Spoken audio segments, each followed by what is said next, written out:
Assalamualaikum warahmatullahi wabarakatuh. Kembali lagi dengan saya Yunita Putri Adivia dari kelas 11 TCKD 1. Di bab 2 ini saya akan mempresentasikan mengenai virtual machine pada VirtualBox. Di sini terdapat 5 poin utama yang akan kita bahas. Yang pertama ada install Ubuntu pada VirtualBox, kedua power off versus save, ketiga clone virtual machine, keempat snapshot virtual machine, dan yang kelima ada export import virtual machine. Langsung saja yang pertama, kita akan mencoba install Ubuntu pada VirtualBox.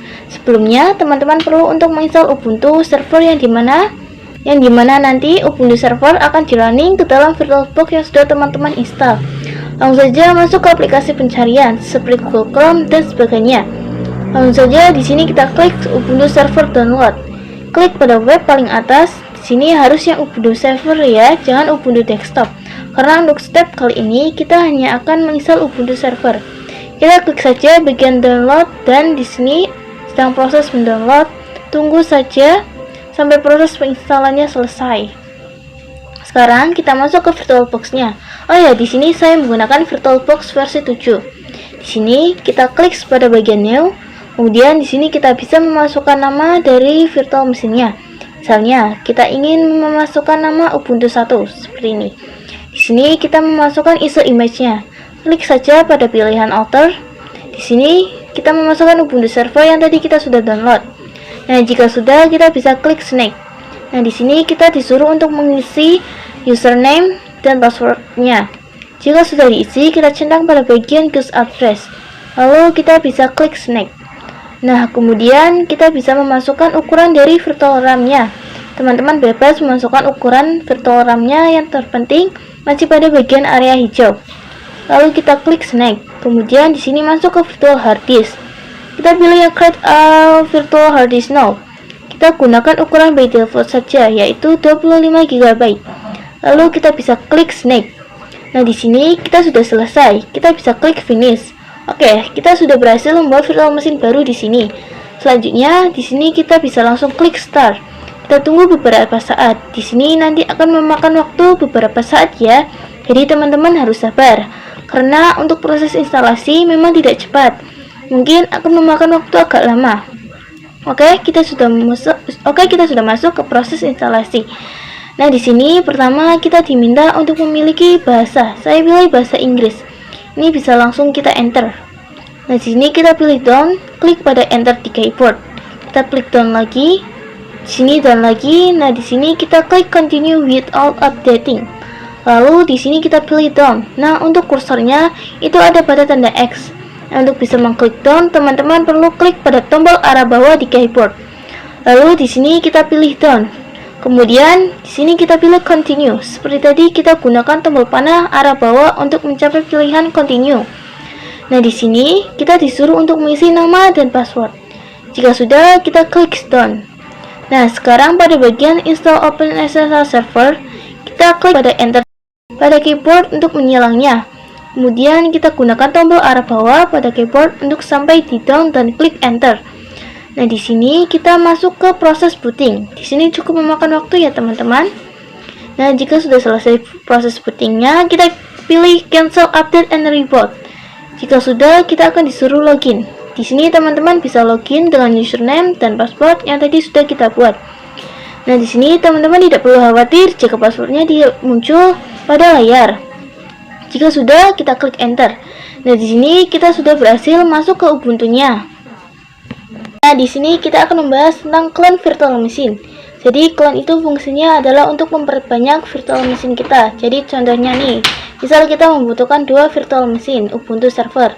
Nah, kalau misal kita butuh 2 seperti itu, daripada kita menginstal 2 kali Ubuntu, kita bisa melakukan clone, yaitu kita install sekali saja, kemudian nanti dari satu virtual machine tersebut, kita bisa clone sebanyak yang kita mau. Oke, langsung saja kita praktek di sini. Kita bisa close dulu virtual machine. Jadi, kita power off, kemudian di OK. Nah, ini Ubuntu kita tadi. Kita bisa klik kanan di Ubuntu-nya, kemudian di sini ada menu clone. Kemudian kita bisa kasih nama clone virtual machine barunya. Sebagai contoh, namanya Ubuntu 2. Kemudian di sini langsung saja next, dan di sini kita pilih yang full clone. Kemudian kita tunggu beberapa saat di sini. Kita bisa lihat untuk time remaining-nya. Jadi sekarang kita sudah punya dua Ubuntu. Dan ini tadi adalah hasil cloning dari Ubuntu 1. Jadi harusnya Ubuntu 2 itu sama persis dengan Ubuntu 1. Kalau kita coba nyalakan Ubuntu 2-nya di sini, saya start, kita tunggu beberapa saat, dia akan booting dari Ubuntu 1. Oke, perhatikan di sini, kita berhasil masuk ke Ubuntu-nya dan ini adalah hasil cloning dari Ubuntu 1 yang tadi kita install. Di sini kita bisa login dan perhatikan, kita berhasil masuk ke virtual machine hasil cloningan kita. Jadi virtual machine ini sama persis, tapi ini full seperti virtual machine baru. Jadi nanti kalau misal kita melakukan perubahan pada Ubuntu 2 ini, itu tidak mempengaruhi sama sekali dengan Ubuntu 1. Karena kedua virtual machine ini benar-benar terpisah, jadi nggak ada hubungannya sama sekali. Hanya saja Ubuntu 2 ini hasil cloningan dari Ubuntu 1. Dan ini kita sudah berhasil untuk melakukan cloning. Sekarang kita akan masuk pembahasan tentang snapshot virtual machine. Nah, apa sih snapshot itu? Bahasa gampangnya adalah penandaan atau pembuatan titik pada status kita yang sekarang. Jadi, ketika teman-teman memiliki server, teman-teman bisa membuat atau menandai status server teman-teman yang sekarang. Contohnya seperti ini, terdapat satu server dan status server yang sekarang itu terdapat 3 konfigurasi IP address. Maka ketika server ini melakukan snapshot dan ketika setelah snapshot terdapat perubahan atau konfigurasi tambahan, seperti di sini contohnya, terdapat satu konfigurasi IP address tambahan yaitu 10.10.10.1 dan ternyata ketika melakukan perubahan atau konfigurasi tambahan terdapat error atau gangguan pada server, maka server tersebut bisa dengan mudah kembali ke status awal atau penandaan awal sebelum terjadinya error.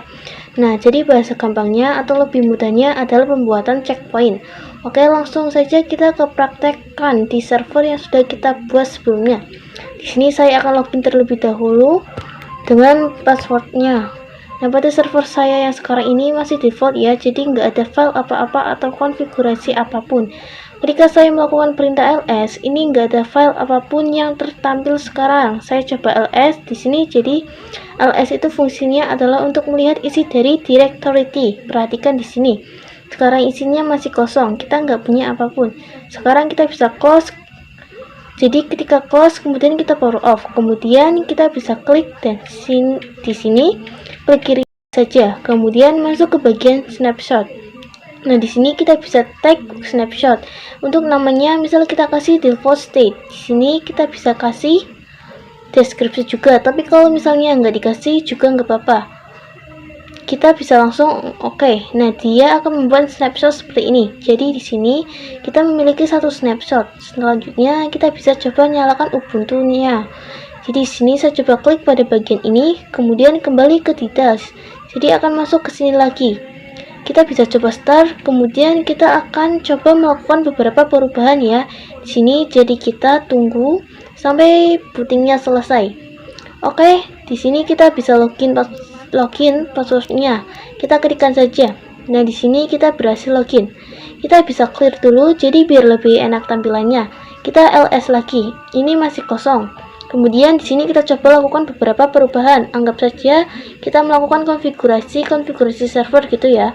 Dalam hal ini contohnya kita buat file saja.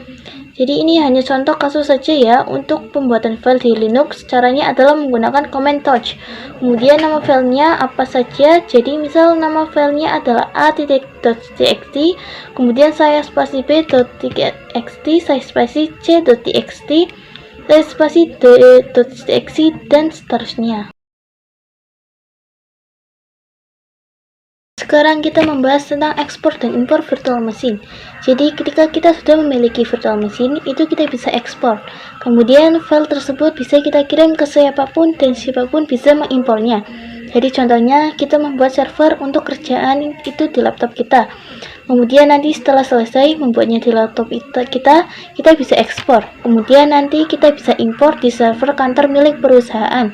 Asalkan sama-sama VirtualBox. Atau bisa juga misal kita lagi belajar, kemudian ada teman kita juga ingin belajar, maka kita bisa ekspor saja virtual machine kita. Kemudian nanti di laptop teman kita itu bisa diimpor. Jadi sekarang kita coba close dulu saja untuk yang Ubuntu 2 ini. Ini saya power off, kemudian oke. Kita coba ekspornya dari yang Ubuntu 1 saja. Sebenarnya bebas ya, karena Ubuntu 1 dan Ubuntu 2 ini sama saja. Kita bisa klik kanan. Kemudian di sini ada export. Kita pilih di sini. Di sini langsung next saja ya, atau teman-teman bisa memilih posisi di mana nanti hasilnya atau nanti hasil ekspornya. By default di sini diletakkan di dokumen dan namanya nanti adalah ubuntu.ova. Ini langsung next saja. Ini langsung ekspor saja, kita tunggu beberapa saat untuk proses ekspornya. Oke, sekarang untuk ekspornya sudah selesai. Tadi lumayan agak lama ya. Sekarang kita bisa coba cek. Jadi di sini kita masuk ke dokumen. Kemudian perhatikan di sini. Sekarang kita punya ubuntu 1.ova. Nah, kalau sudah punya ubuntu 1.ova ini, kita bisa langsung double klik saja. Nah, perhatikan di sini, dia akan langsung mengimportnya. Untuk name-nya di sini otomatis berganti menjadi ubuntu 1.1 ya. Karena di sini kita sudah punya ubuntu 1, atau kalau kita coba double klik, kita bisa ganti namanya. Misal kita ganti menjadi ubuntu 3. Kalau sudah, kita bisa cek untuk konfigurasinya. Ini sama persis dengan hasil ekspor tadi ya untuk RAM-nya, dan seterusnya di sini kita bisa langsung impor saja. Dan proses impornya akan berlangsung. Seperti ini relatif lebih cepat ya daripada proses ekspornya. Oke, perhatikan di sini untuk impornya sudah selesai. Kita sekarang sudah punya ubuntu 3. Kita bisa coba start. Oke, kita tunggu booting beberapa saat ya. Harusnya ini nanti sama persis dengan ubuntu 1 tadi. Karena memang ubuntu 3 itu adalah hasil impor dari ubuntu 1. Di sini kita juga sudah berhasil masuk, jadi kita coba login. Dan kita berhasil masuk ke ubuntu 3. Kita bisa clear dan selesai. Oke, sampai di sini harusnya teman-teman sudah ngerti ya. Nah, sampai sini saja pembahasan kita pada bab 2. Sampai bertemu lagi pada bab selanjutnya. Saya minta maaf jika ada salah kata atau penjelasan saya yang kurang detail. Saya tutup dengan wassalamualaikum warahmatullahi wabarakatuh. Sekian, terima kasih.